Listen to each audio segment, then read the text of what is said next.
So there's so much one could be talking about, but yeah, first fine issued for illegally using a wood-burning stove. Council slaps household in Yorkshire with a £175 penalty to stop unreasonable and excessive smoke. Now, this all ties into the rollout of the goals of Agenda 21.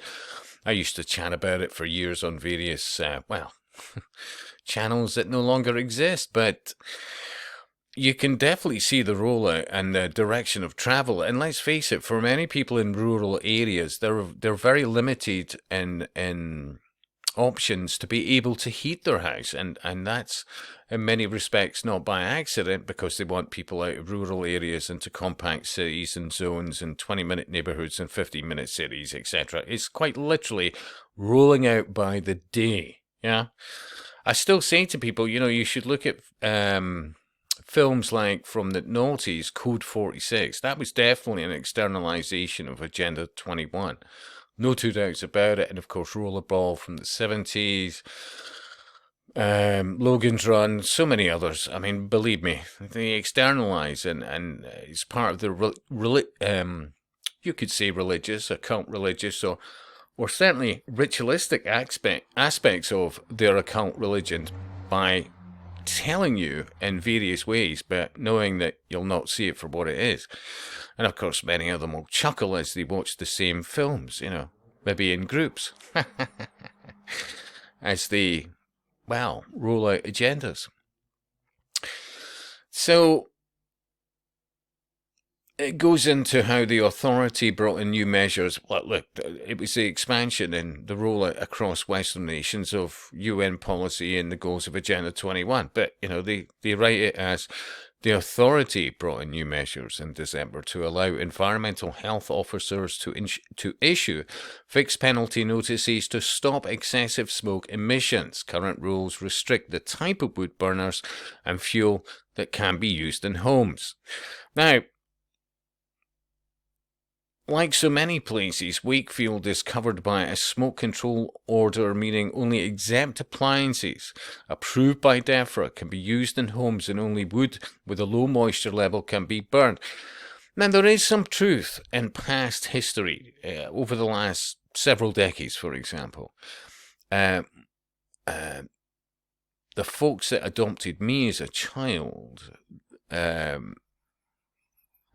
my mother's mother worked as a caretaker at a company called John Bunyan and Sons in Edinburgh, and they were involved in the selling and distribution of coal products. Now, one of the benefits of the job for my gran was you could essentially see a tied house, a tied accommodation, a property, which was essentially a basement property underneath the office, and in no way was it either small or uncomfortable. Yeah, respect to the company. She had the same access to the very coal that they used in their own office, and she certainly wanted nothing in relation to being warm. And but as a child, I would come in from my folks to her in Edinburgh. In fact, I ended up going to a primary school up the Rye Road, literally because I'd come into my gran's and then I'd fill the coal hods and take them up to the office because she was getting older. Yeah, fair enough. And there was a gentleman called Mr. Kerr. He was an old sort of I don't know much about his background, but he was a very sort of old school gentleman from books from 70 whatever years ago, but lovely guy. And occasionally he put 10 pence in my paw, and it was one of the reasons I kept going up there saying, "Oh, hi." But as a child, But I remember distinctly they had what is called anthracite, which was seen as a more smokeless option for built up areas, and with decent you could call them stoves, but they were more integrated into the walls, so but certainly Quite advanced, actually, when you think about it, because there wasn't a lot of dust or stour or anything like that, and they were very efficient as regards heat, and they would give a lot of heat, and also many of them were incorporated into the heating system as well. Very effective, yeah. You also had options like steam coal, and steam coal was for more the rural areas because it wasn't that great for built-up areas. None of this is new, none of this is rocket science, yeah. And most people had a decent enough grasp of common sense.